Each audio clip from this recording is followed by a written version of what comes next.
Bonjour à tous, parlons de la France aujourd'hui et de ce qui est en train de se passer du côté de l'Élysée. La destitution fait son grand retour, je vais y revenir, et Macron apparaît en déchéance totale. Des proches s'expriment, des ministres s'expriment, des conseillers s'expriment. Vraiment la déchéance, vraiment complètement paumé, complètement absent, douloureuse fin de règne. Enfin, je vais vous expliquer tout ce qui se passe, pourquoi la destitution repointe le bout de son nez au Parlement, comment ça va se passer, et la motion de censure qui vaudrait destitution, parce que ce serait Macron qui serait très affaibli derrière et qui pourrait être obligé de partir. Et là, on va se tourner vers les députés RN parce qu'on ne va pas les lâcher, même si notre manif du 26 octobre a déjà eu un effet, semble-t-il. On va y revenir. Mais Macron dit « je vais me réserver à la politique étrangère ». Et justement, il vient de faire une double catastrophe en matière de politique étrangère. Algérie, Maroc, il fallait le faire. Je vais y revenir également. Ça s'appelle la justice immanente, hein, pour ceux qui pensent que tout cela existe. C'est une déchéance pour un homme qui n'a jamais aimé la France et qui finit complètement isolé. Et, alors attention, il ne faut pas enterrer la bête, attention, évidemment, mais il faut se dire que ceux qui refusent aujourd'hui la motion de censure et la destitution sont vraiment irresponsables, vraiment irresponsables. En tout cas, ils ne pensent pas à l'avenir de la France et des Français. Et ça n'est pas par-delà, mais donc on va continuer de faire une pression extraordinaire avec tous les patriotes et toute la résistance. Merci donc de partager cette vidéo, elle est importante. Il y a les élections américaines, on en reparlera très bientôt, mais il y a la France surtout. Et on va en parler beaucoup dans cette vidéo. Merci donc de la partager. Pour ça, de vous abonner ou réabonner à cette chaîne YouTube par un petit clic gratuit sur s'abonner. C'est un petit clic pour vous, c'est une grande claque pour le système. Voilà. Et je crois que c'est très efficace, je le sais. Pour les algorithmes, les vidéos sont mieux diffusées si vous êtes abonné. Voilà, donc merci à vous de prendre ce temps. Alors, information, la prochaine université d'éducation populaire, ce sera la France. Peut-elle s'en sortir avec une nouvelle monnaie nationale? On va aller en positif, comment on fera, comment ça marchera à la sortie de l'euro, qu'est-ce qu'on pourra faire qu'on ne peut pas faire aujourd'hui si on a une nouvelle monnaie nationale, etc. etc. On parlera aussi probablement des monnaies style Bitcoin. Ça sera le samedi 30 novembre dans le Nord-Pas-de-Calais.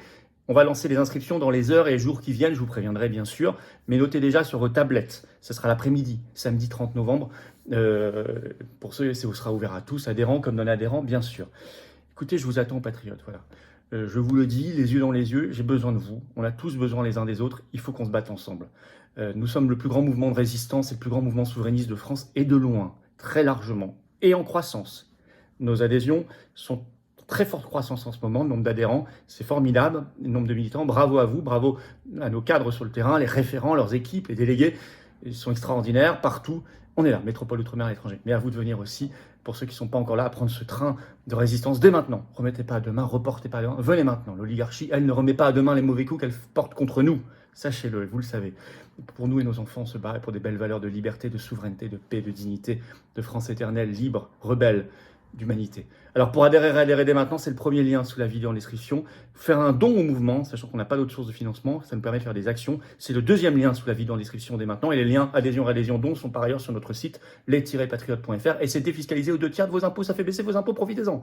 Bienvenue et bravo, j'en reparle tout à l'heure, mais d'ores et déjà, bienvenue et bravo. Allez, on y va. Macron complètement paumé. En déchéance totale. Alors, il y a eu des articles accablants, par exemple Le Parisien, très récent, hein, ce 2 novembre, le titre « Emmanuel Macron, l'isolé de l'Élysée, il a l'air paumé, on ne comprend pas ce qu'il fait ».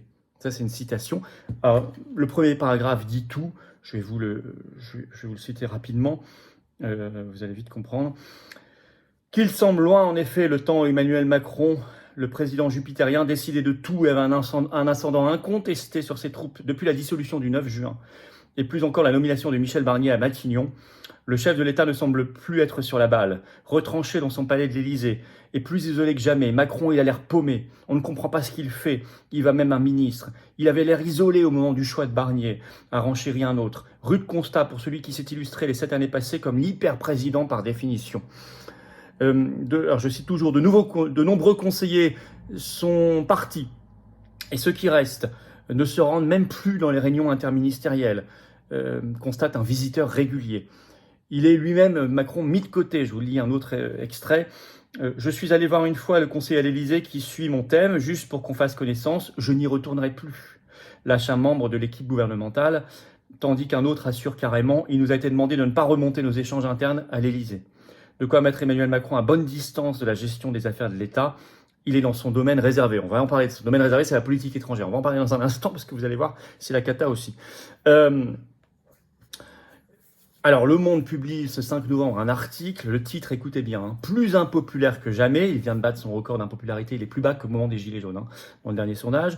Emmanuel Macron se prépare à une interminable et douloureuse fin de règne. Dans cet article crépusculaire, on parle d'un président, je cite, étrangement absent, comme hors de lui-même. Et même ses anciens amis et mentors, comme Alain Min, qui s'exprime ce 4 novembre sur le Figaro TV, déclare qu'il a, je cite, un problème psychologique. Il parle de la dissolution comme, je cite, l'échec politique le plus incroyable qu'on puisse imaginer. Il prédit une fin shakespearienne pour Macron. Une fin shakespearienne. Bon. On est dans la tragédie totale. On va pas s'en plaindre. Vous savez, moi je pense que c'est la déchéance d'un homme qui n'a jamais aimé la France, qu'on retrouve seul, qui se retrouve seul et haï. Ce que j'appelais la justice immanente. Alors, justement, il dit je vais me concentrer dans mon domaine réservé, alors on va en parler. C'est la politique étrangère. Ici illustré sur deux dossiers, deux pays du Maghreb, Maroc et Algérie, qui, vous le savez, ne s'entendent pas entre eux. Il a réussi l'exploit de planter les deux. Il faut le faire, parce que souvent vous êtes bien avec l'un, mais ensuite vous êtes mal avec l'autre, ou inversement, mais c'est difficile d'être mal avec les deux en même temps. Lui, il a réussi. Alors, il a fait, vous savez, ce grand voyage au Maroc. Alors, il voulait renouer avec le Maroc. Pour ça, il avait fait des déclarations cet été favorables au Maroc concernant le dossier du Sahara occidental. Le Maroc voulant reconnaître le fait que ça avait un caractère marocain, alors que l'Algérie soutient les groupes indépendantistes là-bas. Et donc, il y avait ce voyage. Mais qu'est-ce qu'on retient de ce voyage? Juste les polémiques. Juste les polémiques. On a parlé, nous, dans notre direct vendredi, de l'influence incroyable, du rôle incroyable de Brigitte Macron dans cette affaire avec tous ses copains. Enfin, tout ça est glauque. Allez voir le direct si vous ne l'avez pas vu. On a parlé de la polémique du coût, ça coûte très cher. Mais il n'y a pas que ça. Le 2 novembre, le Figaro a résumé dans ce titre « Qui imagine le général de Gaulle invité 3 repris de justice lors d'une visite d'État ?» Je vous cite un extrait de cet article. Emmanuel Macron a réussi la passe de 3. Sur plus de 130 membres de la délégation française invitée par le président de la République pour sa visite d'État au Maroc, qui s'est achevée mercredi, le chef de l'État aura réussi à emmener 3 condamnés par la justice française. François-Marie Bagné pour abus de faiblesse, Djid El Guerab pour violence volontaire et Yassine Bellatar pour menace de mort. Une présence surtout pour le dernier qui a fait polémique et qui a éclipsé une bonne partie de ce voyage important à plus d'un titre. Alors, il a voulu compenser immédiatement pour l'Algérie, parce qu'il savait que ce voyage au Maroc fâchait l'Algérie, donc il a fait une énième déclaration de repentance. Et il a déclaré, il y a quelques jours, par un long communiqué de presse, que le dirigeant FLN en 1957, donc Front de Libération Nationale, donc pour l'indépendance de l'Algérie à l'époque, Larbi Ben Mdi, pardonnez-moi, avait été assassiné par l'armée française. Voilà.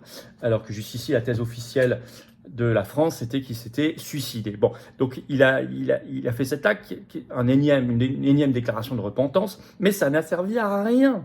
Officiellement, l'Algérie n'a même pas réagi. Et là-bas, les voix et la presse et les médias et les responsables politiques se sont plutôt moqués de Macron. Europe 1 a résumé ça dans un édito ce 1er novembre, le titre « Emmanuel Macron et l'Algérie, 7 ans de repentance pour rien ». Pour rien. Généralement, de toute façon, vous n'obtenez rien avec la repentance. Vous vous montrez juste très faible et vous n'obtenez rien. Le Point, le 2 novembre, titrait en Algérie, la reconnaissance par Macron ne passe pas. L'initiative suscite en Algérie, donc celle qu'on vient de rappeler, encore plus de critiques sur sa démarche mémorielle. On parle, je cite, d'une énième entourloupette du président français. Tout ça pour ça. Donc, double cata diplomatique en 48 heures. Il fallait le faire. Dans son fameux domaine réservé, puisqu'il ne peut plus parler du reste et s'occuper du reste. Alors, c'est là que repointe le bout de son nez la procédure parlementaire de destitution, article 68 de la Constitution. Et oui, on l'a appris par une dépêche AFP ce 30 octobre. Le retour par le groupe LFI à l'Assemblée nationale, pendant sa niche qui aura lieu le 28 novembre, vous savez, la niche, c'est une journée pendant laquelle vous mettez tous les textes que vous souhaitez à l'ordre du jour de l'hémicycle à l'Assemblée nationale, et ils ont décidé de remettre la procédure parlementaire de destitution le 28 novembre. Et donc pour cela, le bureau de l'Assemblée nationale doit être convoqué à titre exceptionnel avant ce 7 novembre. il va l'être. La dernière fois qu'il avait été convoqué, c'est le RN qui avait bloqué la mise à l'ordre du jour de la destitution de Macron. Ils se sont fait énormément attaquer par leurs adhérents, leurs électeurs. Beaucoup même les ont quittés à ce moment-là. Je pense que c'était très juste. Vont-ils reproduire cette erreur incroyable, cette faute contre la France et les Français de bloquer la destitution? Nous verrons. En tout cas, nous, on ne lâche pas la pression. Et puis vous savez, à côté de cette destitution, il y a la motion de censure contre le gouvernement Barnier, dans le contexte des débats budgétaires. Oui, mais aujourd'hui, le vote d'une motion de censure, qui renverserait le gouvernement, bien sûr, vaut quasiment destitution. Parce que Macron est tellement affaibli, il n'a tellement plus le choix de trouver des premiers ministres gouvernement. Il a mis 60 jours la première fois, c'est lui qui serait mis sous pression pour démissionner. Donc la motion de censure vaut quasiment destitution. Et là aussi, qui a la clé pour voter la motion de censure? Le RN. Alors le groupe Ciotti, Ali a déjà dit qu'il ne la voterait pas, mais enfin il reste le groupe RN. Il est inimaginable qu'il ne la vote pas. Alors j'ai remarqué que depuis notre grande manifestation nationale, qui a été un grand succès, le 26 octobre, vous savez que je suis en contact avec un député RN anonyme qui m'a contacté, je ne dirais pas qui, un ou une d'ailleurs, et qui m'a dit que ça bougeait, ça tanguait, ça vacillait parmi certains députés, notamment depuis la manif qui a eu un certain impact, parce qu'ils se sont pris derrière beaucoup de commentaires de leurs propres électeurs et adhérents. Eh bien, ça tangue. Il faut faire tanguer encore plus. Il ne faut pas lâcher la pression. La résistance, tout ce qu'elle fait, tout ce que les patriotes font, ça sert, c'est utile, dans le bon sens pour le pays. Voilà. Je vous le dis. Alors, on ne lâchera pas le morceau. En tout cas, il y a une sorte de justice immanente pour Macron. On ne lâchera pas le morceau sur la destitution et la motion de censure. On les met sous surveillance dès 7 secondes, dès 7 minutes. La solution de fond derrière tout cela, c'est dehors tous ces gens-là, c'est de reprendre le contrôle de notre propre pays, en étant un peuple et un pays souverain, indépendant, libre. Et ça n'a rien à voir avec le fait de rester dans les structures supranationales de l'oligarchie mondialiste comme l'Union européenne, l'OTAN, l'OMS, etc. Et ça, vous le savez. C'est la clé, la grande clé. C'est ça la dignité d'un peuple, la souveraineté d'un peuple, la liberté d'un peuple et la paix pour nous et les générations qui viennent. Merci de partager cette vidéo, pour ça de vous abonner ou réabonner à cette chaîne YouTube par un petit clic pour vous, gratuit, une grande claque pour le système. Et oui, c'est comme ça que ça fonctionne. Plus vous êtes abonné à la chaîne, plus les vidéos circulent. Profitez-en pour appuyer sur la petite cloche, comme ça, eh bien, vous êtes informé dès qu'il y a une nouvelle vidéo qui est mise en ligne sur cette chaîne. Et puis, vous le savez, le 8 novembre à 19h, on est en direct pour notre grand direct. Ce vendredi 8 novembre à 19h sur cette chaîne, grand direct, toutes vos questions en direct, toute l'actualité. On aura peut-être le résultat, si ça se passe bien, de la présidentielle américaine et tout le reste. Soyez là. Je vous attends, patriotes. Voilà. Vraiment, cette carte orange, elle vous attend. C'est la carte orange d'adhérent ou de réadhérent si vous n'êtes plus à jour. À vous de vérifier. Vous pouvez réadhérer ou être un nouvel adhérent. Bienvenue, bravo. Ou faire un don au mouvement pour nous permettre de faire les manifs, les actions en justice contre Bill Gates, Ursula von der Leyen, les tracts, les affiches, préparer les prochaines élections, les municipales, très importantes, je crois en l'ancrage local, les opérations coup de poing. Bref, sans vous, on ne peut pas le faire. Et si nous, on ne le fait pas, ça n'est pas fait. Personne ne le fera à notre place. Donc j'ai besoin de vous maintenant. En plus, vous rejoignez une belle famille, de très belles valeurs, dans le sens du rassemblement et de l'action concrète, le plus grand mouvement et de loin de résistance et souverainistes français, les patriotes. Je vous attends. Vous pouvez réadhérer dès maintenant par le premier lien sous la vidéo en description. Vous voyez ici, on est des lions, pas des moutons. C'est écrit là sur mon badge. Si vous voulez être un lion aussi et pas un mouton, vous choisissez votre degré d'engagement. Ça, c'est vous qui voyez. Hein. Mais en tout cas, vous êtes les bienvenus. Réadhérer, c'est le premier lien sous la vidéo en description. Ce lien, je l'ai mis également en commentaire épinglé. Une petite fiche sur l'écran maintenant. Et dans quelques secondes, un lien sur l'écran. Vous choisissez. Faire un don au mouvement, c'est le deuxième lien sous la vidéo en description. On n'a pas d'autre source de financement, je le rappelle, 0 centime de financement public, de subvention d'État, 0 aide des banques, bien sûr, rien. Or, c'est défiscalisé aux 2 tiers de vos impôts. L'adhésion, la réadhésion et le don. Vous mettez 100 €, ça enlève 67 € de vos impôts. Profitez-en. Vous mettez 3 000 €, ça enlève 2 000. Vous mettez 30 €, ça enlève 20. Vous mettez 10 €, ça enlève 6,60 €, etc. Bravo aux donateurs, aux réadhérents, bienvenue, aux nouveaux adhérents patriotes. Vive la France.